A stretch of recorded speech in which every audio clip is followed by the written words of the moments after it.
శెట్టి ఒకవైపు టిల్లు సినిమాలో గ్లామర్తో ఆకట్టుకుంటూ మరోవైపు హీరోని మోసం చేసే పాత్రలో అద్భుతంగా నటించి అందరి దృష్టిని ఆకర్షించింది.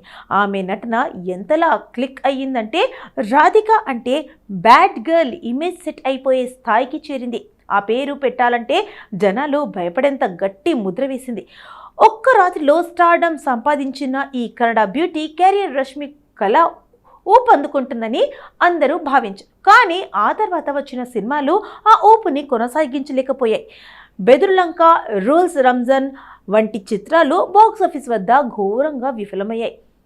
మహబూబా సినిమాతో టాలీవుడ్లోకి అడుగుపెట్టిన నేహా శెట్టి ఇప్పటి వరకు మిడ్ రేంజ్ హీరోలతోనే జతకట్టింది. సందీప్ కిషన్తో గల్లీ బాయ్, అఖిల్తో మోస్ట్ ఎలిజిబుల్ బ్యాచిలర్, సిద్ధు జోనల్ గడ్డతో టిల్లు, కార్తికేయతో బెదుర్లంక, కిరణ్ అబ్బవరంతో రూల్స్ రంజన్, విశ్వక్సేనతో గ్యాంగ్స్ ఆఫ్ గోదావరిలో నటించింది.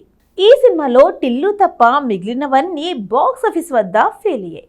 రాధిక పాత్ర బాగా పాపులర్ అయినప్పటికీ నేహా కెరియర్ మాత్రం ఊపందుకోలేకపోయింది.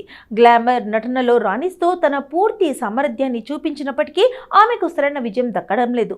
గ్యాంగ్స్ ఆఫ్ గోదావరి విడుదలై దాదాపు ఏడాది కావస్తుంది, కానీ కొత్త సినిమా గురించి ఎలాంటి అప్డేట్ లేదు. సోషల్ మీడియాలో కొన్ని కొలాబరేషన్స్తో సమయం గడుపుతున్న ఈ అమ్మాయి కొత్త ప్రాజెక్టుల గురించి అధికారిక ప్రకటనలు ఏవీ చేయలేదు. అయితే పవన్ కళ్యాణ్ ఓజీ సినిమాలో స్పెషల్ సాంగ్లో నటిస్తుందని, అలాగే రిషబ్ శెట్టి రాబోయే చిత్రాల్లో ఒకదానిలో హీరోయిన్గా కనిపించనుందని కొన్ని పుకార్లు వినిపిస్తున్నాయి. రాధిక తిరిగి రాక కోసం టాలీవుడ్ అభిమానులు ఆసక్తిగా ఎదురుచూస్తున్నారు. నేహా శెట్టి మళ్ళీ ఎప్పుడు తెరపై సందడి చేస్తుందో చూడాలి.